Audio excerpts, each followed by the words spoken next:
الصبح بدا من طالعتی. یہ سمجھتا ہے کہ آج میں اچھی حالت میں ہوں تو کل بھی اچھی حالت میں ہوں گا. یہ بڑی غلط فہمی ہے. اس کا اللہ نے قرآن میں ان آیتوں میں جواب دیا کہ کیا ہم نے تم سے کوئی ایگریمنٹ کیا ہوا ہے کہ تم ہمیشہ اچھے ہی رہو گے؟ لوگ عیش و عشرت میں ہیں، صحت ہے، دولت ہے، عزت ہے، تو اللہ فرماتے ہیں کیا یہ سمجھتے ہو کہ ہمیشہ ایسے ہی رہو گے؟ تو یہ بھی غلط فہمی ہے. ہم دیکھتے ہیں دنیا میں کتنے لوگ کیسے کیسے مسائل میں گھرے ہوتے ہیں، تو ہم ان کو دیکھ کے یہ سمجھتے ہیں کہ یہ تو ان مسائل میں آ گیا، میں نہیں آ سکتا. اس لیے یاد رکھو، آفت زدہ لوگوں کو بھی جا کے دیکھنا چاہیے، مسائل زدہ لوگوں کو بھی جا کے دیکھنا چاہیے. اس سے عبرت ہوتی ہے، انسان کے دل میں خوف پیدا ہوتا ہے. تو یہ خوف اس کو عمل کی طرف لے کر آتا ہے، کیونکہ انسانی فطرت ہے. قرآن مجید میں اللہ تعالیٰ کا ارشاد ہے کہ اگر اللہ وَلَوْ بَسَطَ اللَّهُ الرِّزْقَ لِعِبَادِهِ لَبَغَوْا فِي الْأَرْضِ، کہ اگر اللہ اپنے بندوں کے لیے رزق بہت زیادہ کشادہ کر دے اور یہ کائنات ٹینشن فری ہو جائے، کوئی غم ہی نہ ہو، اس میں ٹینشنیں کیا ہو جائیں؟ ختم. سب کے پاس پیسہ، سب کے پاس صحت، اور ہر کام ہٹو بچوں شروع ہو جائے. شادی ٹائم پہ ہو گئی، بیگم بالکل صحیح، میاں کو شوہر بالکل ایک نمبر، بالکل صحیح آدمی مل گیا، ساس ایک دم ایکوریٹ، بالکل کبھی بہو کو تنگ اس نے نہیں کیا. یہی ہوگا نا جب نے سب کچھ اگر صحیح ہو جائے. رزق کی کشادگی تو ایک، یعنی اللہ نے اس کو تو ایک بطور علامت کے بیان کیا نا کہ رزق کی کشادہ ہونے سے لوگ سمجھتے ہیں کہ مسائل حل ہو جائیں گے. تو آیت کا مطلب یہ ہے کہ اگر انسانوں کے سارے مسائل حل ہو جائیں، سب خوشحال زندگی شروع کر دیں، سب کے سر پہ بال ہوں، سب کی صحت اچھی ہو، اور کھانے کو سب کو صحت مند غذا ملتی ہو، اور وہی ابھی جو مسائل چلتے ہیں، بیوی بھی ٹھیک ہو، بیوی کے لیے میاں بھی ٹھیک، ساس بھی بہت اچھی ہو، وہ چاہتی ہے کہ میاں بیوی آپس میں محبت سے رہیں، سسر صاحب بھی بہت نیک، نندیں ایک نمبر کی ہوں، بہترین. وہ جب اپنی بھابھی سے ملتی ہوں اپنے بھائی کی تعریف کرتی ہوں کہ ہمارا بھائی بہت اچھا، اور جب بھائی سے ملتی ہوں کہ کس کی تعریف کرتی ہوں؟ بھابھی بہت اچھی، اس بھابھی کو چھیڑنا نہیں، اس کو تنگ نہیں کرنا، یہ چاند سی بھابھی ہے. سمجھ میں آ رہی؟ اگر یہ سارا سیٹنگ ہو جائے نا، ہے نہیں نا مسئلہ سارے، یہی تو سارے مسائل ہی یہی ہیں نا. کنواروں کی شادی ہو جائے، جاب اچھی ہو جائے، ٹھیک ہے نا، بل جتنی بجلی استعمال کر رہے ہیں اتنا بل آئے. سمجھ رہے ہو کہ نہیں سمجھ رہے؟ ایف آئی آر کٹوانی ہے، آپ گئے، چور کا نام بتاؤ، ایف آئی آر کٹ گئے 2 منٹ میں. اگلے دن چور عدالت میں، آپ نے کیس کیا، آپ کو آپ کے پیسے مل گئے، چور کو سزا ہوئی، سزا کے بعد وہ باعزت بری ہو گیا، لیکن سزا کے بعد. تو یہ اگر نظام ہو جائے، اللہ فرما رہے ہیں کہ یہ سیٹ اپ ہو جائے، ہر چیز کیا ہو، ہٹو بچوں. وزیر اعظم نے انتخابات سے پہلے جو وعدے کیے تھے وہ پورے ہو رہے ہیں، پورے جو کہا تھا بالکل ایز اٹ از ہے بھائی. وزیر اعظم بننے کے بعد سب کام ہو رہے ہیں بھائی. اپوزیشن یہ کہے کہ چلو 5 سال اس کو تمیز سے حکومت کرنے دو، اس کا حق ہے، اگلے 5 سال ہم ٹرائی کر لیں گے. ایک دوسرے کی ٹانگیں نہ کھینچیں. یہ تو کوئی بنتا نہیں ہے، بنتا ہے تو وہ اپنی ٹانگیں سنبھالنے میں اس کو زیادہ ٹائم لگتا ہے. ہمارے یہاں کوئی وزیر اعظم بنتا ہے نا، کوئی بھی، تو حکومت چلانے کے بجائے اس کو اپنی کرسی بچانے میں ٹائم. اب آپ کسی گورنمنٹ کے آفیسر کو کہیں بٹھاؤ کرسی پہ اور اسے بولو آپ کے ذمے یہ پروجیکٹ ہے مکمل کرنا ہے، وہ بیچارہ صبح آفس پہ کرسی پہ آگے بیٹھا تو ایک بندہ آگے کرسی کھینچ رہا ہے، تو وہ کرسی کو پہ ٹکنے میں زیادہ صلاحیتیں خرچ کرے گا، قوم کی خدمت نہیں کرے گا وہ. اور اگر پہلے سے ہی نہ کرنا چاہ رہا ہو تو اور بہانہ مل جائے گا اس کو. تو اس کائنات میں, اس زمین میں کچھ صحیح ہو رہا ہے, کچھ الٹا پلٹا, کچھ صحیح. کوئی آپ کسی سے کوئی بات سمجھا رہے ہیں وہ سمجھ جائے, آپ کسی سے کوئی بات کر رہے ہیں وہ کیا ہو جائے, وہ بات سمجھ جائے. ایسا ہوتا ہے, سمجھاتے ہو اگلا سمجھ ہی نہیں رہا ہوتا, آدمی کہتے اس کو دیکھو پاگل ہو گیا ہے. تو اگر اس دنیا میں سب کچھ صحیح بالکل ہر چیز ایکوریٹ ہونا شروع ہو جائے, عدالتوں میں انصاف, پولیس کو پتہ ہو کہ کس کو گرفتار کرنا ہے, ٹھیک ہے نا, پولیس کو پتہ چل جائے کہ یہاں ڈکیتی ہونے والی ہے, ہم نے یہاں پہلے سے پہنچ جانا ہے, اور پولیس دیکھ کے آپ کو اندازہ ہو جائے کہ یہ جگہ محفوظ ہے, یہاں پر ہم بیٹھ کے چائے پی سکتے ہیں, یہاں کچھ نہیں ہوگا. وہ الٹا رہا ہے, پولیس کی موبائل کھڑی ہے, بیٹا نکلو یہاں سے, اللہ خیر کرے, پتہ نہیں کیا ہونے والا ہے یہاں. ڈاکٹر آپ کو وہ دوا لکھ کے دے,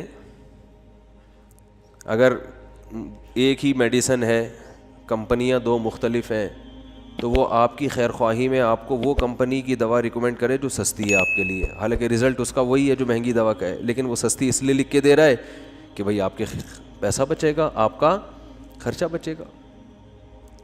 جہاں ٹیکا لگانا ہے وہیں لگا رہا ہے, ٹھیک ہے نا. وہ جب دوا لکھ کے دیتا ہے تو میڈیکل اسٹور والے کی سمجھ میں اس کی اسپیلنگ آ رہی ہو, کیونکہ میرے ساتھ ایسا ہو چکا ہے. ڈاکٹر نے کیڑے مکوڑے بنائے, میں دوا لے کر آیا, وہ غلط دوا دے دی میڈیکل والے نے. ایک تو ہم نے کھا لی, اگلی دفعہ جب دیکھا تو مجھے اندازہ ہوا یار یہ کچھ عجیب سی لگ رہی ہے, یہ کچھ کیا دے دیا. کیا تو اس نے کہا سوری غلط دوا دے دی میں نے. تو وہ ڈاکٹر کی اسپیلنگ کی کیڑے مکوڑوں کی وجہ سے.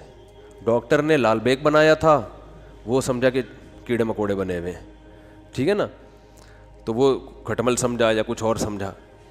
تو ہر چیز اگر تمیز سے ہو, نہ جعلی حکیم ہو, اور ڈاکٹر بھی بالکل فٹ فاٹ, حکمران بھی, فوج بھی اپنی ذمہ داریاں 100% پوری کر رہی ہو, اس میں بھی کرپشن بالکل بھی نہ ہو, ایک دم ہٹو بچو ہوگا, تو پتہ ہے کیا ہوگا, نظام عالم تباہ ہو جائے گا.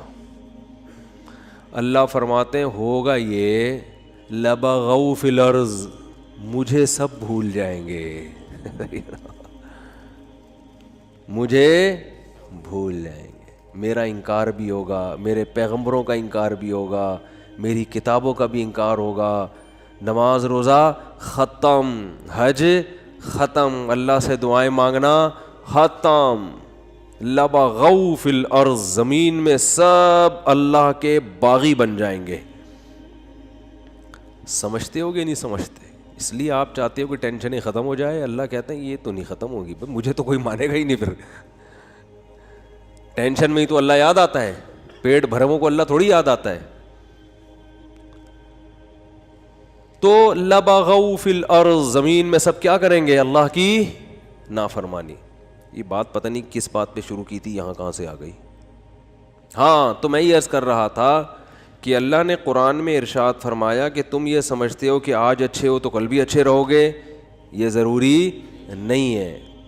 تو مصائب ہیں, مصیبتیں ہیں, کچھ بھی ہو سکتا ہے مستقبل میں, اللہ بچائے, فالج بھی ہو سکتا ہے, کڈنی فیل ہو گیا, مالدار تھے غریب ہو گئے, گھر میں محبت تھی لڑائیاں شروع ہو گئیں, بے روزگار ہو گئے, صحت تباہ ہو گئی, جانی دشمنیاں پیدا ہو گئیں, کچھ بھی ہو سکتا ہے.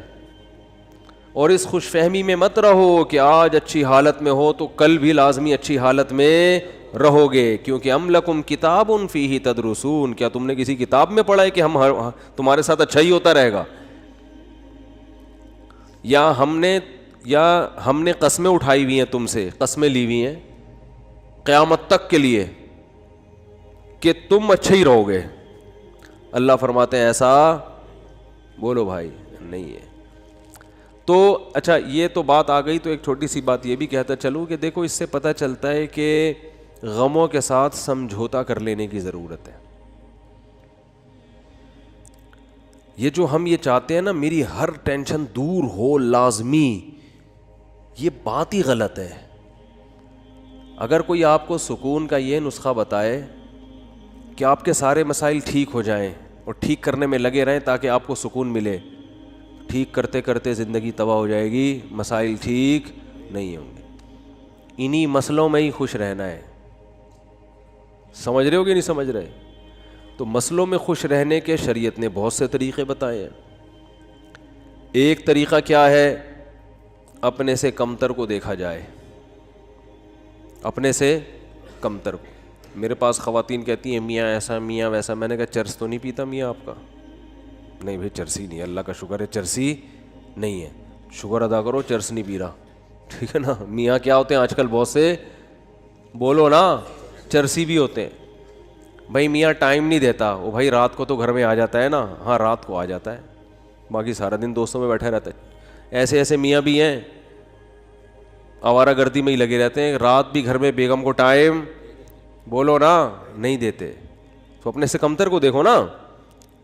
میرے میاں جو ہے نا وہ خرچہ نہیں اٹھاتے. او بھائی بنیادی نان نفقہ مل رہا ہے, روٹی, دوپہر کا کھانا, رات کا. وہ خاتون کہتی ہے نہیں صرف یہی تھوڑی ہوتا ہے. مجھے پتہ ہے یہی نہیں ہوتا, لیکن بہت سے یہ بھی نہیں کر رہے ہوتے, بہت سے یہ بھی نہیں کر رہے ہوتے. پھر عورتیں ترستی ہیں کہ چلو آدھا تم کر لینا, آدھا راشن ہم ڈال لیں گے, شادی تو کر لو, ٹھیک ہے نا, کوئی اچھا میاں تو مل جائے. یہ کم از کم پورا خرچہ تو اٹھا رہا ہے, اگرچہ وہ پورا اتنا نہیں دے رہا جتنا عام لوگ دیتے ہیں. گزارا تو ہو رہا ہے نا, میاں کا نام تو لگا ہوا ہے. ساس کے مسئلے بہت گھروں میں ہیں, ساس یہ کرتی ہے, ساس وہ کرتی ہے. تو میں بتاتا ہوں ساسیں تو اس سے بھی زیادہ خطرناک ہوتی ہیں. تو نبی, اچھا مرد کے بارے میں بھی ایسا ہی ہے. بھائی بیگم یہ نہیں کرتی, وہ نہیں کرتی, یہ نہیں کرتی. ابے فلاں کی بیگم کو جا کے دیکھ, ٹھیک ہے نا, فلاں کو جا کے دیکھ, تو شکر ادا کر. ایک صاحب نے, بڑے دیندار تھے, وہ کہہ رہے ہیں یار میری بیگم جو ہے نا وہ صحیح پردہ نہیں کرتی ہے, میری بیگم جو ہے یہ کرتی ہے وہ کرتی ہے, دیندار نہیں ہے. تو میں نے کہا یار نماز پڑھتی ہے؟ اس نے کہا. میں نے کہا موٹا موٹا پردہ کرتی ہے, ایسے تو نہیں بالکل ہی ماڈرن اور لڑکی بن کے اسکرٹ پہن کے جا رہی ہو؟ کہہ رہے نہیں ایسے. میں نے کہا شکر کرو بھائی, ایسے ایسے لوگ ہیں, خود دیندار ہیں, حاجی نمازی, بیگم صاحبہ سلیو لیس کپڑے پہن کے بازاروں میں گھومتی ہیں. تو شکر ادا کرو, چلو واجبی پردہ تو ہے نا کم از کم, زیادہ کے چکر میں بس گزارا چلاؤ. کیونکہ مسائل ہے نا, بڑی مصیبت سے بچنے کے لیے چھوٹی مصیبت کو برداشت کرنا پڑتا ہے. علیحدگی کے بعد بڑی مصیبتیں ہیں, وہ زیادہ ٹینشن ہے وہ. کیونکہ یاد رکھو شیطان جو ہے نا یہ بہت بڑی فلم ہے, آپ کو بتا دوں میں. شیطان اتنی بڑی فلم ہے نا کہ میں نے دنیا میں شیطان سے بڑی فلم نہیں دیکھی. یہ پتہ ہے کیا کرتا ہے کم بخت, جب آپ ساتھ رہو گے نا تو ایک دوسرے کی نیگیٹو چیزیں لے کر آئے گا سامنے. جس دن آپ میں علیحدگی ہوئی, آپ ایک دوسرے کی پازیٹیو چیزیں یاد دلاتا ہے. پھر یہ جن میاں بیوی میں بھی طلاقیں ہوئی ہیں نا, تو جب ساتھ رہ رہے تھے تو شوہر بھی بیوی کی نیگیٹو چیزوں کو, عورت بھی شوہر کی نیگیٹو چیزوں کو زیادہ دیکھ رہے ہوتے ہیں. یہ بھی نہیں کرتی, یہ بھی نہیں کرتی, وہ کہتی ہے یہ بھی نہیں کرتا, وہ بھی نہیں کرتا. جب طلاق ہوتی ہے نا شیطان, علیحدگی, پھر آدمی کہتا ہے یار اس میں تو یہ بھی کرتی تھی, یہ تو یہ بھی کرتی تھی, یہ تو یہ بھی.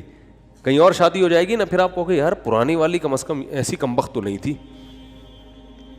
اس میں اتنا تو شعور تھا یار. ٹھیک ہے تمیز سے بات نہیں کرتی تھی, لیکن یار اتنا تو تھا کہ اگر میں چائے کا بولتا تو چائے تو بنا کے دے دیتی تھی. یہ شیطان ہے. حالانکہ اب شریعت کہہ رہی ہے پرانی والی کو چھوڑو, اب نئی کی خوبیاں دیکھو. لیکن جب نئی ہوگی نا تو پرانی کی خوبیاں اور نئی کی خامیاں, اور وہ جب کہیں اور شادی کرے گی تو نئے والے کی خامیاں, پرانے والے کی خوبیاں, اور بتا بھی رہی ہوتی ہیں کہ آپ سے شادی ہو گئی, آپ جو ہے نا چلو جیسا بھی تھا میرا پرانا میاں, کم از کم جب بھی اس کو میں نے بولا خربوزے کا, اس نے خربوزہ لا کے مجھے دیا ہے, اور اچھی سبزی اچھی لاتے تھے وہ. ان کو تو ٹماٹر خریدنے نہیں آتے. یہ شیطان اتنی بڑی چیز ہے کہ آپ کو کیا بتاؤں میں. ہر چیز میں یہ کیا لے کے جاتا ہے, نیگیٹو. تو آپ نے شیطان کے الٹا چلنا شروع کر دو تو ہر چیز کیا ہو جائے گی, پازیٹیو ہو جائے گی. تبلیغ والے کیا خاندانی مثال دیتے ہیں. یہ گوروں کے پاس یہ موٹیویشن کی چیزیں آپ کو نہیں ملیں گی.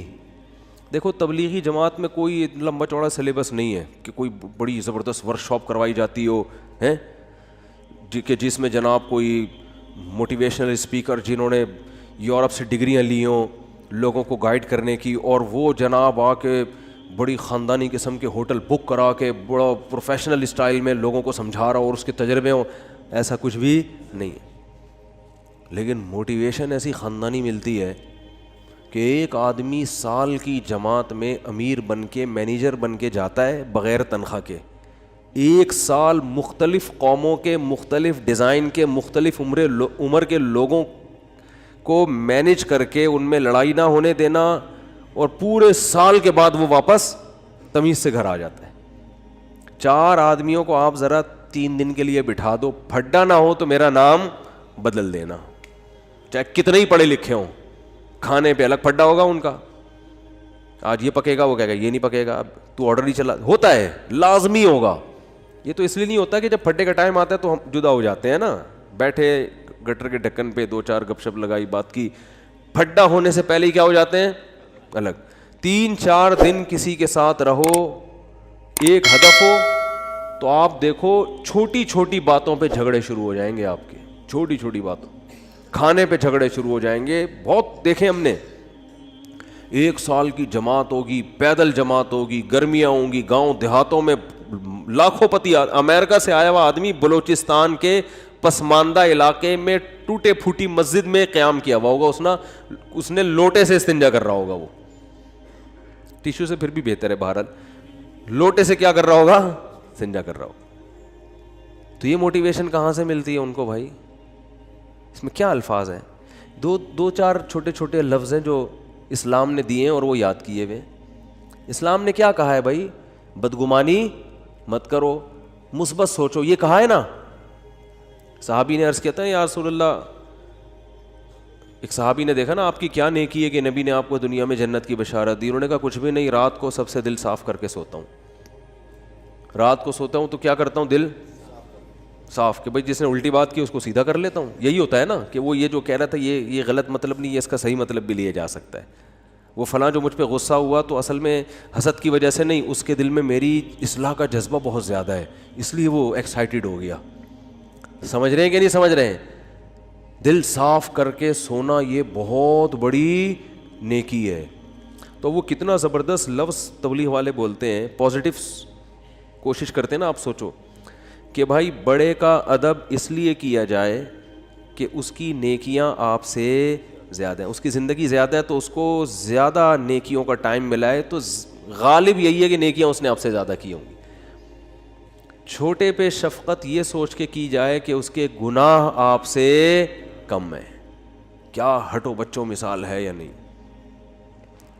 بھائی؟ وہ ہم پتہ کیا کہہ رہے ہوتے ہیں, یہ چھوٹا ہے اس کو کیا پتہ, میری نمازیں بھی اس سے زیادہ, میری زکاتیں بھی اس سے زیادہ. یہ تو بھی بچہ ہے کل کا, ابھی تو اس نے کوئی قربانی دی نہیں ہے, میں نے ماں باپ کی خدمت بھی اس سے زیادہ کی. اور بڑے کے بارے میں سوچتے ہیں کہ جو بدماشیاں میں کر رہا ہوں وہ اس نے مجھ سے زیادہ ہی کی ہوں گی.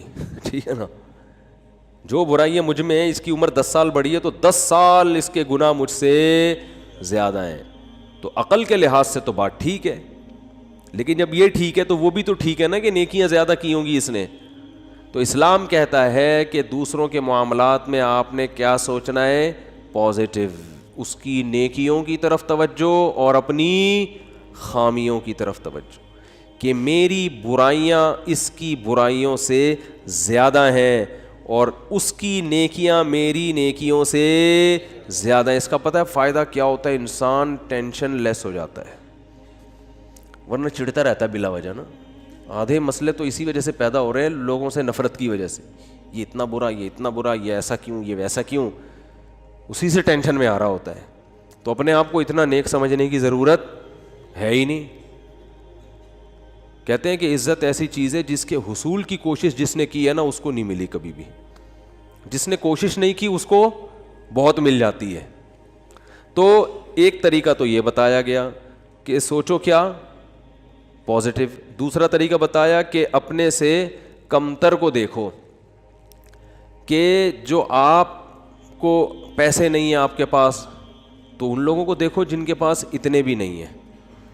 ایک صاحب کا فون آیا, 5 سال سے بے روزگار ہوں, گھر میں بھی صلواتے ہیں, باہر بھی صلواتے ہیں, ٹینشن میں. میں نے کہا بھائی جان گھر تو ہے نا, چلو صلواتیں سننے کو مل رہی ہیں لیکن گھر والوں نے نکالا تو نہیں نا, چھت تو ہے نا. یہ جو فٹ پاتھوں پہ پڑے ہوئے ہیں نا, ان کے پاس رات گزارنے کے لیے چھت میسر نہیں ہے. میں نے کہا گھر میں ناشتہ بھی مل رہا ہے, دوپہر کھانا بھی مل رہا ہے, صلواتیں سنانے کے بعد مل رہا ہے لیکن مل رہا ہے نا. ٹھیک ہے, اور صلواتیں باپ دادا کی طرف سے مل رہی ہیں نا, کوئی یہ تھوڑی کہ پڑوسی سنا رہے ہیں, وہ تو اپنے لوگ ہیں. تو اس لیے میں لوگوں سے 2 باتیں لازمی کہتا ہوں کہ ہسپتالوں میں بیماروں کو جا کے دیکھا کرو, جو خطرناک بیمار پڑے ہوئے ہیں نا, کوئی فالج میں نظر آئے گا, کوئی ڈائلسس پہ ہوگا, کوئی کیا عجیب عجیب آپ کو بیمار نظر آئیں گے. دوسرا, عیدی سینٹر کے مردہ خانے چکر لگا لو آج اس لیے کہہ رہا ہوں کہ پھر اگلے ہفتے تک بھول جاؤ گے. یہاں سے جب بیان کے لیے جاؤ نا, بیان سے فارغ ہو کے, تو عیدی سینٹر کے مردہ خانے کو ذرا ٹچ کرتے ہوئے. قبرستان میں تو اصل میں اس لیے عبرت نہیں ہو رہی, وہ مردہ تو نیچے چلا گیا نا, نظر تو آ نہیں رہا وہ. جب آپ عیدی سینٹر کے مردہ خانوں میں جاؤ گے تو بڑے بڑے فنٹر آپ کو برف کی سیلوں پہ لیٹے ہوئے نظر آئیں گے. بڑی امیدیں تھیں, ہم یہ کریں گے, ہم یوں کریں گے, ایسا کریں گے. فی الحال بحریہ ٹاؤن میں 3 پلاٹ تو لے لیے, ایک اور ہو جائے, طارق روڈ کی 2-4 دکانیں بھی ہو جائیں, ذرا آباد علاقہ ہے, اور دوسری شادی بھی ہو جائے. مفتی صاحب کے بہت سارے ہم نے بیانات سن لیے, اور پھر ایک سر دبائے گی, دوسری پاؤں دبائے گی. ٹھیک ہے نا. ایک صاحب مجھے کہنے لگے میں دوسری شادی کا سوچ رہا ہوں کیونکہ میرے گھر میں بیگم جو ہے نا وہ کام کاج کرتی ہے, میری خدمت, تو کپڑے وپڑے استری نہیں ہوتے, تو ایک اور آ جائے گی تو اس کا کام کیا ہو جائے گا, ہلکا ہو جائے گا, وہ استری کر دے گی یہ گھر کے. میں نے کہا میرا خیال ہے کوئی مریخ سے آیا ہوا آدمی ہے بھائی تو, کیونکہ اس زمین میں لوگ اس طرح کی باتیں, نارمل آدمی اس طرح کی باتیں نہیں کرتا. مریخ سے آیا ہوا ہوگا کہیں سے, اس کو پتہ ہی نہیں زمین میں. میں نے کہا تو کر کے تو دیکھ. کہہ رہے ایک روٹی پکائے گی, دوسری سالن پکائے گی. میں نے کہا ایک روٹی سے, جس بیلن سے روٹی پکاتی ہے نا, ایک اس بیلن سے تیرا سر دھونے گی, اور دوسری جس چمچے سے کھانا پکاتی ہے اس چمچے سے وہ چمچہ تیرے سر پہ چلائے گی. تو آپ کہتے ہو یا تو کبھی ترغیب دیتے ہو کبھی ڈراتے ہو. تو میں ترغیب دیتا ہوں مگر اس نیت سے نہیں کہ ایک پاؤں دبائے گی تو ایک کھانا پکائے, یہ نہیں ہوگا. ہو سکتا ہے دونوں کو ہوٹل سے کھلانا پڑے لا کے, کہ تم چپ کر کے بیٹھ جاؤ, لڑو نہیں خدا کا واسطہ, کھانا میں پکاؤں گا. تو یہ سب چیزیں یہ سوچ کے کرنے کا کہتا ہوں میں. تو خیر, تو دو چیزیں, اور بھی بہت ساری چیزیں اس میں. بنیادی چیز کیا ہے, بیماروں کو دیکھو, معذوروں کو دیکھو. میں ایک واقعہ سنایا میں نے پچھلے ہفتے, پتہ نہیں یاد نہیں مجھے سنایا یا نہیں سنایا. ابھی میں سفر تھا میرا اسلام آباد میں, تو وہاں ہمارے ایک جاننے والے ملے. انہوں نے وہاں اسلام آباد میں ایک بہت بڑے تاجر ہیں, بہت بڑے تاجر ہیں, کروڑوں روپے کا بزنس ہے ان کا واقعہ سنایا کہ جوانی میں اس آدمی کی آنکھوں کی بینائی چلی گئی. کوئی بیماری ہوئی ہے, بس ایک دم بینائی چلی. ہو جاتا ہے بعض دفعہ کوئی ایسا اٹیک ہو جاتا ہے, وہ بیچارہ علاج کرا کے تھک گیا, اس کی بینائی واپس نہیں آئی. تو انہوں نے بتایا کہ وہ ایک دن نیچے نا اسلام آباد میں وہ بنگلہ ہے اس کا جہاں وہ رہتا ہے, نیچے ایک شکر کندی بیچنے والے نہیں ہوتے, کندھے پہ رومال ہے, شکر کندی بیچ رہے ہیں, شکر کندی نہیں سوری, یہ جو بھٹا بیچ رہے ہوتے ہیں نا, دانے, مکئی کے دانے بیچ رہا تھا. کہہ رہے ہیں اس نے اپنے دوست سے کہا اس مکئی کے جو دانے بیچ رہا ہے نا, آواز آئی نا اس کی, تو اس کو جا کے بولو کہ یہ جب ان اسلام آباد کے بنگلوں میں گھومتا ہوگا احساس کمتری کا شکار ہوتا ہوگا کہ یار میری ایک ریڑھی, مکئی کے دانے, اور میں کیا کتنی ایک اس پہ 5 روپے بچا لیتا ہوگا زیادہ سے زیادہ ہے بھائی. تو میں غریب آدمی ہوں اور یہ کتنے بڑے بڑے لوگ ہیں جن کے بڑے خوبصورت بنگلے, اور میں ایسا غریب. تو اس نے جس کی آنکھوں کی بینائی چلی گئی نا, اس نے کہا اپنے دوست سے کہ اس کو جا کے بتاؤ کہ تو اپنی آنکھیں مجھے دے دے اور میرا بنگلہ لے لے, اور یہ بھٹے کی ریڑھی کس کو پکڑا دے, مجھے پکڑا دے, میں اس پہ راضی ہوں. یعنی اگر یہ قدرت میں ممکن ہے, بہت مشکل ہے بات سمجھانا. یعنی اس کو بتایا کہ اس کو سبق دلاؤ کہ احساس کمتری کا شکار ہونے کی تجھے ضرورت نہیں ہے, تو مجھ سے زیادہ مالدار ہے, میں اپنی پوری دولت بیچنے کے لیے تیار ہوں اگر مجھے کہیں سے بینائی میری واپس لوٹ آئے. یعنی اگر قدرت مجھے یہ آپشن دے کہ بھائی تو اس مکئی بیچنے والے کی جگہ ریڑھی میں صدائیں لگا رہا ہے دھوتی پہن کے اور پھٹے پرانے کپڑے پہن کے گھوم رہا ہے, ہم تجھے اس کی جگہ لے آتے ہیں لیکن آنکھیں مل جائیں گی, اور اس کو بنگلے میں لا کے بٹھا دیتے ہیں لیکن آنکھیں اس سے چھین لیں گے, تو سیٹھ نے کہا کہ اس کو بولو کہ میں اس پہ راضی ہوں لیکن تو اس پہ راضی نہیں ہوگا, تو اس لیے اللہ نے تجھے مجھ سے زیادہ نعمتیں دی ہیں. تو بھائی شکر کرنا سیکھو اللہ کے بندو. آج ناشکری بہت ہو رہی ہے. ہمارے حضرت مفتی رشید احمد صاحب رحمہ اللہ تعالی, بہت دفعہ یہ واقعہ سنا ہے, بس مختصر بتاؤں گا. 60 سال کی عمر تک انتہائی غربت میں وقت گزارا انہوں نے, انتہائی غربت. اور دارالعلوم کورنگی کے شیخ الحدیث تھے, جو سب سے بڑا عہدہ ہوتا ہے. یہ جو لوگ آج مولویوں کو صبح و شام برا بلا کہتے ہیں نا, ان اکابر نے, ان مولویوں نے اس طرح پیٹ کاٹ کے دین کو بچایا ہے. سمجھ رہے ہو, پیٹ کاٹ کاٹ کے, اتنے بڑے بڑے عہدوں پہ بھی تنخواہیں نہیں ہیں, ایسے پیٹ کاٹ کے دین کو بچایا ہے. تو حضرت فرماتے ہیں کہ ہمارے پاس صبح ناشتے میں انڈا خریدنے کے پیسے نہیں ہوتے تھے, روزانہ دال. ایک دن ایک مہمان نے کہا کہ آپ کے جب بھی آؤ دال ہی پکی ہوئی ہوتی ہے. حضرت فرماتے ہیں ہم نے تو کبھی سوچا بھی نہیں تھا روزانہ دال کھاتے ہیں. اس نے کہا کہ روز دال پکی ہوئی ہوتی ہے. تو حضرت نے فرمایا, میں نے کہا حلال اتنا ہی ملتا ہے. حلال کیا ہے, اتنا ہی ملتا ہے. تو حضرت فرماتے ہیں اس کے بتانے سے ہمیں خیال آیا کہ واقعی ہم اتنے دنوں سے دال کھا رہے ہیں. آپ کہہ سکتے ہیں وہ غریب گھر میں پیدا ہوئے ہوں گے, ایسا نہیں ہے. ہمارے حضرت انڈیا کا جو پنجاب ہے نا, لدھیانہ, اس کے جو چودھری گھرانہ ہوتا ہے نا, بڑے وڈیرے, ان گھروں میں پیدا ہوئے تھے.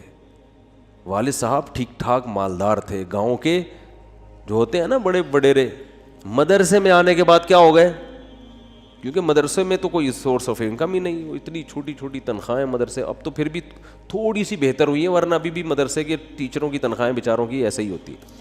اس لیے مدرسے کے علماء کے ساتھ تعاون کیا کریں. سمجھ رہے ہو کہ نہیں سمجھ رہے؟ لوگ دیکھتے ہیں بعض علماء کو بڑے لینڈ کروزر, یہ وہ, ان کو دیکھ کے لوگوں کو دھوکہ آتا ہے. وہ سمجھتے ہیں سارے ایسے ہی ہوتے ہوں گے. ضروری تھوڑی سارے, وہ تو بیچارے چند ایک کو اللہ مال دے دیتا ہے, بیچارے زیادہ تر تو غریب ہی ہوتے ہیں اور مانگتے نہیں کسی سے. تو یہ عوام کی ذمہ داری ہے کہ وہ ان کے ساتھ تعاون کرے تاکہ وہ دین کے کام دل جمی کے ساتھ کر سکیں, لیکن وہ مانگتے نہیں کسی سے. اور جو مانگ رہے ہوتے ہیں وہ صحیح, وہ عالم جو بھیک مانگ رہے ہوتے ہیں نا لوگوں سے کبھی, اس سے وہ پھر وہ عالم نہیں ہوگا, اس کی تحقیق کرو. تو ہمارے دینی مدارس میں بہت سے علماء ہیں بیچارے دن رات تدریس میں لگے ہوئے ہیں, کبھی کسی کے سامنے اپنی حاجت پیش نہیں کرتے. تو ہمارے حضرت فرماتے ہیں کہ ان حالات میں جب میرے پاس انڈا خریدنے کے پیسے نہیں ہوتے تھے اور میں سال میں ایک مرتبہ اپنے شیخ کی زیارت کے لیے لاہور جایا کرتا تھا, تو وہ جو سال میں ایک مرتبہ ان کی خدمت میں جاتے تھے تو ہر مہینے تنخواہ سے تھوڑے تھوڑے پیسے بچا کے سال میں ایک مرتبہ اس قابل ہوتے تھے کہ بس یا ٹرین کا کرایہ جمع ہو جاتا تھا. لیکن آپ دیکھو اہل اللہ کی صحبت کی اہمیت کتنی تھی, کیونکہ اگر یہ صحبت نہ ملتی نا تو پھر غربت میں یہ توکل نہیں ہوتا. تو اپنے شیخ سے ملنے کے لیے جایا کرتے. ہمارے ہاں بزرگ ہوتے ہیں اس لیے ہم بزرگوں کی زیارت کے بھی قائل ہیں. بعض لوگوں کے ہاں بزرگ کا سیٹ اپ ہی نہیں ہے, بزرگی کا سسٹم ہی ختم ہو گیا ان کے ہاں. تو جن کے ہاں ہوتا ہے ان کے ہاں یہ سارے سیٹ اپ ہوتے ہیں, ٹھیک ہے نا, کہ وہ اپنے بزرگوں کی زیارت بھی کرتے ہیں. بعض لوگوں نے ہر بزرگ میں اتنے کیڑے نکال لیے کہ معاشرے سے بزرگوں کو ہی کیا کر دیا ہے, بزرگی معاشرے سے شارٹ ہو گئے ہیں. ایسا نہیں ہوتا, ہر دور میں بزرگ ہول سیل کے حساب سے رہیں گے. تو خیر, تو حضرت فرمایا کرتے تھے اس کنڈیشن میں اپنے آپ کو دنیا کا سب سے بڑا سیٹ سمجھتا تھا. فرماتے ہیں کہ میں یہ حالات بیان کرتے ہوئے بھی ڈر لگ رہا ہے کہ ناشکری نہ ہو جائے.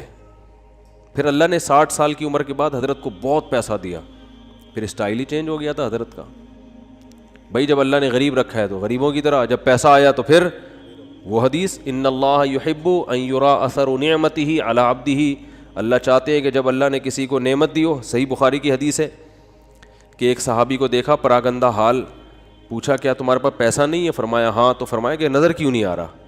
تو امیر آدمی کی سواری, امیر آدمی کا گھر, امیر آدمی کا لباس اور امیر آدمی کی خوراک, ان 4 چیزوں سے پیسہ جھلکنا چاہیے. سمجھتے ہو کہ نہیں سمجھتے؟ اگر آپ کو اللہ نے خوب پیسہ دیا ہے اور ہونڈا 50 رکھی ہوئی ہے آپ نے اور اس پہ گیس لگوائی ہوئی ہے, تو یہ نعمت کی ناقدری ہے, یہ سادگی نہیں ہے. اگر آپ کو پاس ٹھیک ٹھاک پیسہ ہے اور آپ لنڈے کی پینٹیں پہن کے گھوم رہے ہو تو یہ نعمت کی ناشکری. کھانے کے لیے آپ کے پاس ٹھیک ٹھاک پیسہ ہے اور آپ انڈے والا برگر تلاش کرتے ہو, یا تو پسند ہی انڈے والا ہو تو ایک الگ بات ہے, پیسہ ہو پھر بھی انڈے والا برگر کھا رہے ہو, تو یہ قناعت نہیں ہے, یہ سادگی نہیں ہے, یہ کنجوسی ہے, کنجوسی. It is called کنجوسی. اگر آپ کے پاس پیسہ ہے اور آپ بیگم کو بھی ہر وقت کیلکولیشن کر کے نا اس کو حساب لیتے رہتے ہو کہ کتنے انڈے کھائے آج تو نے. بعض لوگ ایسے بھی ہیں کمبخت, بالکل ہی پاگلوں کی طرح زندگی ایک عذاب بن ڈالا ہوا ہے بچوں کو اپنے. ایک خاتون نے بتایا کہ میری ساس نگرانی کر رہی ہے, 2 روٹی کے بعد تیسری کا حساب ہوتا ہے, 2 کے بعد تیسری پکنا کیا ہے, منع ہے. اگر غربت ہے تو بھائی پھر تو اللہ کا بس یہی پھر نعمت ہے اللہ کی, یہ شکر کرو مل تو رہا ہے. لیکن اگر پیسہ دیا ہے تو حدیث میں آتا ہے اللہ یہ چاہتے ہیں کہ وہ نعمت کے اثرات بولو بھائی نظر آئیں. ہاں فخر نہ ہو, غریبوں کو نیچا دکھانے کے لیے نہیں کہ وہاں جا کے کالر اونچر کر کے دکھا رہا ہے میری گھڑی دیکھو میری بھی گھڑی ہے, ٹھیک ہے نا, میرا لباس اور میرے پیسے, یہ نیچ دکھانے کے لیے تو یہ تو حرام ہو جائے گا, فخر کے لیے حرام ہے.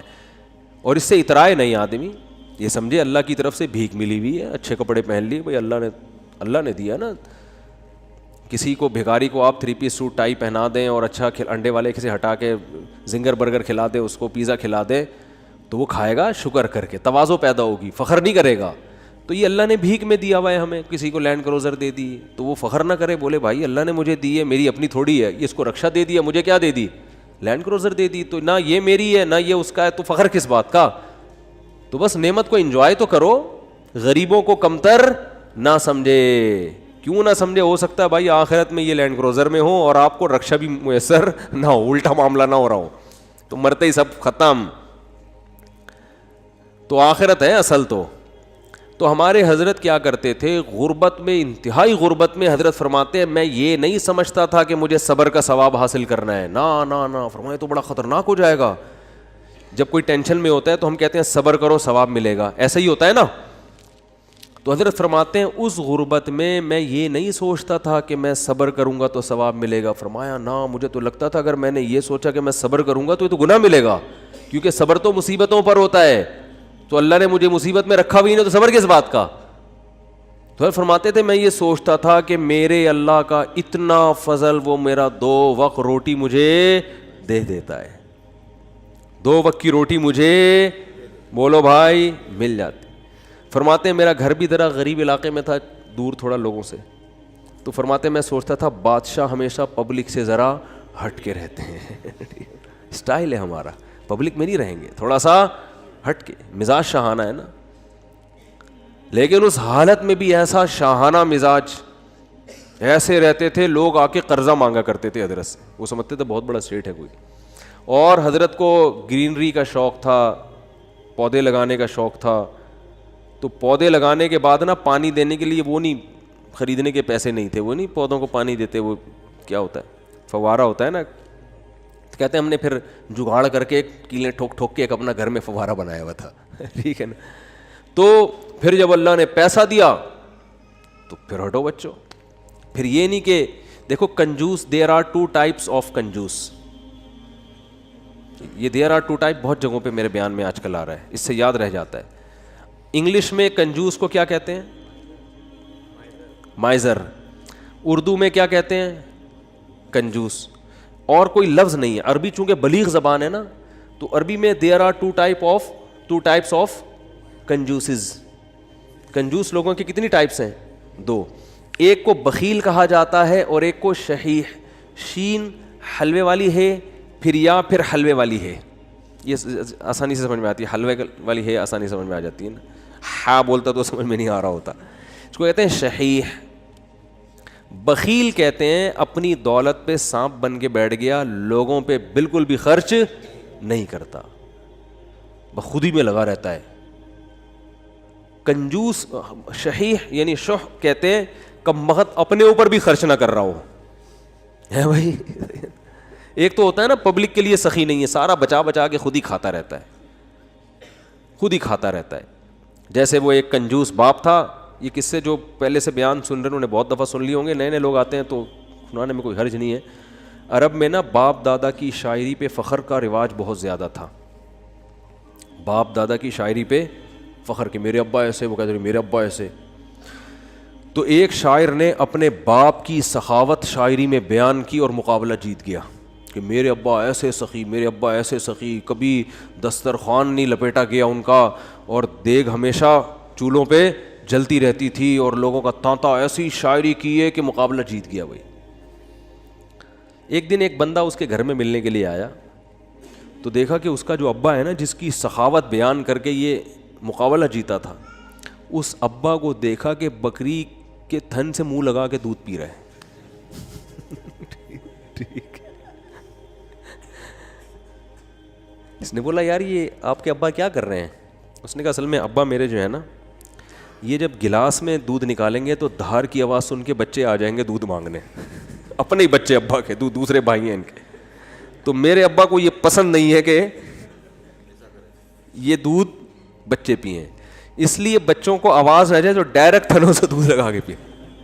کہہ رہے یہ وہ ابا ہیں جن کی سخاوت بیان کر کے میں نے مقابلہ جیتا ہے. لیکن یہ ابا بخیل تھا, شحیح نہیں تھا. اپنے اوپر تو خرچ کر رہا ہے نا کہ چلو بچوں پہ نہیں کھلا رہا, کم بخت خود ہی پی رہا ہے سارا دودھ. وہ دیسی گھی والا بھی سنانا پڑے گا یار, کیا کرے یار. وہ ایک کنجوس, جلدی جلدی سناؤں گا, جو کئی دفعہ لوگوں نے سنا وہ پھر بور ہو جاتے ہیں. ایک کنجوس دیسی گھی لے کر آیا, ڈبہ لے کر آیا, تو بچوں سے کہا کہ اس کو کھولنا نہیں ہے, ڈبے سے لگا لگا کے کھاؤ نا, کیونکہ باہر بھی چکنائی ہوتی ہے نا. جب یہ ڈبہ بالکل چکنائی ختم ہو جائے گی نا, پھر ڈبہ کھلے گا اندر سے. اسی دوران اس کا سفر ہوا تو اس نے اس خطرے سے کہ ڈبہ بچے کھول نہ لیں, الماری میں لاکر میں ڈبہ بند کر کے چلا گیا. ایک مہینے بعد آیا, بچوں سے پوچھا دیسی گھی تو نہیں, ڈبہ تو نہیں کھولا؟ نہیں ابا. پھر کیا کرتے تھے؟ ابو الماری سے روٹی لگا لگا کے کھاتے تھے. ایک تھپڑ مارا ان کو, کہہ رہے کم بہت کچھ دن گھی کے بغیر صبر نہیں کر سکتے. اٹ از کالڈ کنجوس. یہ صحیح نہیں ہے, کیونکہ خود تو استعمال کرے گا نا, چپ چپ کے کھائے گا. تو وہ بھی جو بکری کے تھنوں سے منہ لگا کے دودھ پی رہا ہے, کم از کم خود تو پی رہا ہے نا. اور کنجوس کی جو سپرلیٹو ڈگری ہے وہ یہ ہے کہ خود بھی نہ پیے کہ دودھ کم نہ ہو جائے. تھنوں میں دودھ جمع ہوتے دھونے دے رہا ہے یار, کہیں کم نہ ہو جائے, پھر دو قطرے نکالے کہیں سوکھ نہ جائے, بس اتنا. تو یہ آج معاشرے میں, پہلے تو ہم ان چیزوں کو لطیفہ اور مذاق سمجھتے تھے, لیکن جب آدمی چلتا پھرتا ہے نا, دیکھو ہم نے تو 8-10 سال علماء کے ساتھ گزارے, پبلک سے ہمارا ریلیشن ہی ختم ہو گیا تھا. جب مدرسوں میں گئے نا وہ سارے دوستیاں یاریاں چھوٹ گئی, بالکل ایک علماء صلحاء کے ساتھ بیٹھنا, ان کی سخاوتیں ہم نے اتنی دیکھی ہم حیران ہوتے تھے. جب پبلک میں دوبارہ جانا ہوا نا تو پھر ایک عجیب ماحول نظر آیا کہ یار یہ کیا ہو رہا ہے. تو ہم نے ایسے لوگ بھی دیکھے دوسروں پہ خرچ نہیں کرتے, اور ایسے بھی دیکھے جو اپنی جان پہ بھی خرچ کرنے کے لیے تیار نہیں ہے. بچاؤ بچاؤ بچاؤ بچاؤ. بھائی تو خرید لے گاڑی یار, کیا جا رہا ہے, اچھی گاڑی میں گھوم لے بھائی. تو اچھے لوگ بھی ملتے ہیں. ایک صاحب کا وزن ذرا زیادہ تھا, وہ گاڑی میں 2 سیٹیں بک کراتے تھے جب بھی بس میں جانا ہوتا نا. مجھے کہنے لگے یار میں تھوڑا سا بھاری ہوں تو مجھے چپک کے بیٹھنا پڑتا ہے, تو پچھلی آدھی سیٹ میں لے لیتا ہوں. ڈرائیور سے بولتا ہوں اس پہ 2-3 بندوں سے زیادہ نہیں بیٹھیں گے, میں ڈبل ٹکٹ دیا ہے. مجھے اچھا لگا. انہوں نے کہا یار سہولت کے لیے انسان پیسے کماتا ہے تو سفر تو تمیز سے گزر جائے نا, تو پیسے خرچ کرنا سیکھو اللہ کے بندو. جو کام پیسوں سے ہو سکتا ہے وہ خود نہیں کرو, ٹھیک ہے نا. جو اللہ نے اگر دیا ہے پیسہ, خود کچھ اور کر لو, پھر ٹائم بچاؤ اپنا. تو میری عادت پتہ ہے کیا ہے, میرے پاس اگر پیسے ہوتے ہیں تو میں اپنا ٹائم کو بچانے کی بڑی فکر کرتا ہوں. ابھی گاڑی پنچر تھی, پنچر بھی نہیں, ہوا کم تھی, تو میں نے کسی سے کہا یار تو ڈلوا کے لے آ. میرے دل میں سوچا اس کو زیادہ پیسے دے دوں گا میں, جتنا ان کے بنتے ہیں تھوڑے سے کیا ہو جائیں گے, کہ یہ کام بھی انہیں سے لے لو یار, اپنا ٹائم میں کسی اور چیز میں لگا لو, ٹھیک ہے نا. اگر ہیں اللہ نے دی ہیں, بعض دفعہ ہوتے ہیں بعض دفعہ نہیں بھی ہوتے ہیں. آدمی خود ہی دھکا لگا کے بائک کو گھسیٹ کے لے جا رہا ہوتا ہے تو وہ بھی ٹھیک ہے. تو جب ہوں تو الگ حکم ہے, جس دن جیب میں نہیں ہے تو پھر الگ حکم ہے. تو کیا بات چل رہی تھی؟ ہاں, تو ہمارے حضرت کے پاس جب پیسہ آیا تو پھر حضرت شو روم میں گئے, فرمایا گاڑی چاہیے. انہوں نے کہا کون سی گاڑی ہے؟ فرمایا گاڑی دکھاؤ, گاڑی جس کو کیا کہہ سکتے ہو, لوگ بولیں کہ یہ کیا ہے, لوگوں میں فخر کے لیے نہیں, اپنے سکون کے لیے. تو پھر حضرت نے کویت کے شہزادے سے گاڑی خریدی تھی معذرت کے ساتھ. کس سے گاڑی خریدی؟ اپنا گھر نہیں بنایا, اس لیے کہ فرمایا کہ میری عمر اب 65 سال ہو گئی, اپنا ذاتی گھر کا کیا کرنا ہے میں نے. بچے اسٹیبل ہیں, ان کو لیے بھی کوئی پراپرٹی بنانے کی ضرورت نہیں, سب اچھا ان کی جاب بھی ہو گئی تھی بچوں کی, مدینہ یونیورسٹی چلے گئے تھے, تو ضرورت ہی نہیں ہے. انہوں نے کہا کوئی ضرورت ہی نہیں ہے گھر ور بنانے کی, تو گاڑی خریدو اچھی, گاڑی کی استعمال میں آ رہی ہے. لیکن ہمارے یہاں 65 سال میں پیسہ آئے تو سب سے پہلے ٹینشن کیا ہوگی؟ یار آج تک ذاتی گھر نصیب نہیں ہوا, کیا ہونا چاہیے اب؟ ابے اب تو پیسہ آیا ہے, 10-15 سال رہ گئے, کھا لو یار بیٹھ کے, اچھا کھا لو. ساری ٹینشن لے کے بحریہ ٹاؤن میں مکان کی فکر میں لگا دے گا وہ. یعنی پیسہ آنے کے بعد ٹینشن ختم ہونے کے بجائے بڑھ جاتی ہے ٹینشن. تو پھر آخر میں جب بہت اللہ نے پیسہ دے دیا تو پھر حضرت نے اپنی اہلیہ کے لیے ایک فلیٹ خرید لیا تھا کہ میرے انتقال کے بعد ان کے لیے پاس کوئی کیا ہو ٹھکانہ. خود نہیں شفٹ ہوئے اس میں کہ میں جب انتقال ہو جائے گا تو یہ یہاں رہ لیں گی.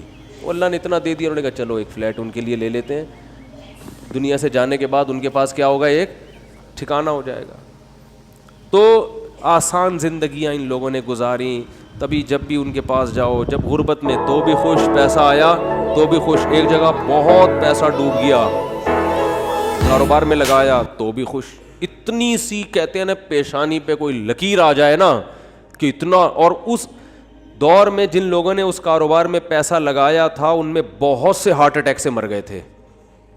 ضیاء الحق کے دور میں الائنس کا ایک بزنس آیا تھا, کمپنی تھی, جو بڑے بوڑھے لوگ ہیں ان سے پوچھیں آپ, اسلامی مزاربت کے نام سے شروع کیا انہوں نے, اور لوگوں کے لاکھوں کروڑوں روپے ڈوب گئے تھے. بہت سے لوگ ہارٹ اٹیک سے مر گئے. حضرت نے ان کا نام شہدائے الائنس رکھ دیا. فرمایا یہ اچھی شہادت نہیں ہے. اللہ پوچھے گا کیوں جان دی؟ اے اللہ اس پیسے کے پیچھے ٹینشن بہت. تو اللہ کہے گا کم بخت مسافر خانہ تھا, 2 روٹی صبح تجھے ملتی تھی, 2 روٹی. اور ان کو تو مالداروں کو تو جن کے پیسے اتنے ڈوب رہے ہیں تو اور زیادہ لگژری لائف اسٹائل ہوتا ہے, تو زیادہ سے زیادہ گھر بک جائے گا تو کرائے پہ رہ لے. اڑے W11 میں سیٹ نہ ملے تو لٹک کے سفر کر لو یار, کیا جا رہا ہے, سفر ہی ہے نا, آگے اسٹیشن پہ آگے اڈے پہ اتر جانا ہے. اب آپ کو چونکہ سیٹ نہیں ملی, اب آپ گئے ڈرائیور کے پاس, بولے ابے مجھے بس کے نیچے دے کے مار دے یا گولی سے ماروں گا. مسافر خانہ ہے میرے بھائی, بیٹھنے کی جگہ مل جائے بہت اچھا, نہیں تو لٹک کے. دیکھو سفر سمجھتے ہیں نا, تو انگوٹھا ٹکانے کی جگہ مل جائے نا, اس پہ بھی لوگ سفر کر لیتے ہیں. کنڈکٹر سے بول لیتے ہیں تو بس ہٹ جا تھوڑا سا, اتنا سا پاؤں ٹکانے کی جگہ مل جائے بھائی, اگلے اڈے پہ اترنا ہے. ہمارے ساتھ تو ایسا, ہم تو جب آج کل تو میں تھوڑا مشہور ہو گیا ہوں تو کہیں جا نہیں سکتا ایسے,